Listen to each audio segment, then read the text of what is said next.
Sensex की expiry है और मैं सेंसेक्स का ट्रेड ओपन किया हूं। तो यहां पर आप देख लीजिए मार्केट में ऑलरेडी यहां पर एक लेवल में ड्रा किया था, वो भी सपोर्ट का। ये एरिया पूरा सपोर्ट बन रहा था। मार्केट एक सेल साइड का ट्रेंड चल रहा था, तो डायरेक्ट आकर इस पे गिरा, थोड़ा थोड़ा सेलिंग करके जब सपोर्ट एरिया पर पहुंचा तो यहाँ से डायरेक्ट ऐसे गिरा। यहाँ से गिरने का रीज़न है कि ये वाला एरिया एक रेजिस्टेंस यहाँ से कनेक्ट हुआ। कनेक्ट होने के बाद फिर से अपने आप को एक उठाया और रेजिस्टेंस को ब्रेक किया। इस वाले रेजिस्टेंस को ब्रेक करने के बाद फिर यहाँ पर गिरा, ऐसे नीचे गिरा। नीचे गिरने के बाद फिर से अपने उसी सपोर्ट लेवल पर आया। सपोर्ट लेवल पर आने के बाद मार्केट एक अब आज का मार्केट जो है वो गैप डाउन ओपन हुआ था। यहाँ से डायरेक्ट फिर से ऊपर नीचे से डायरेक्ट ऊपर उठा। ऊपर उठने के बाद आप यहाँ पर देख सकते हैं कि फिर से मार्केट गिरा और गिरने के बाद फिर उसी लेवल पर अपने सपोर्ट लेवल पर आकर सरवाइव कर रहा है। सरवाइव अपने सपोर्ट लेवल पर कर रहा है इस वाले एरिया पर, और यहाँ से ऐसे सपोर्ट लेवल पर थोड़ा सा सरवाइव करके फिर से डाउन साइड में आया, ब्रेक कर दिया अपने सपोर्ट लेवल को। तो सपोर्ट लेवल को ब्रेक करने के बाद आप यहाँ पर देख सकते हैं कि जो एरिया यहाँ पर जो वॉल्यूम यहाँ पर इतना वॉल्यूम जो छोड़ा था वही एरिया यहाँ से यहाँ तक फिलअप हो चुका है। थोड़ी सी लिक्विडिटी यहाँ पर भी छूट गई है।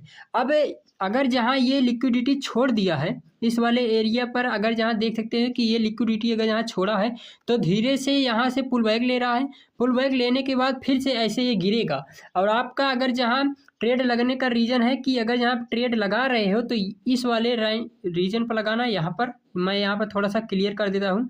अगर आपका ट्रेड लगेगा तो इस वाले के जो पहले सी नेक है आप देखोगे कैंडल का बिक है उसके ऊपर अभी भी सस्टेन कर रहा, मतलब उसके जस्ट रेजिस्टेंस पर सस्टेन कर रहा है। और अगर जहां इस लेवल पर कोई भी आपका सेलिंग का रिवर्सल कैंडल देखने को मिलता है तो आपका ट्रेड बनता है सेल साइड में। ऑलरेडी अगर जहां मैं 1 आवर्स पर अगर जहां आपको दिखाऊं तो ऑलरेडी ये सेल साइड का एक बढ़ रहा है ट्रेंड, ठीक। और ट्रेंड कौन सा बन रहा है?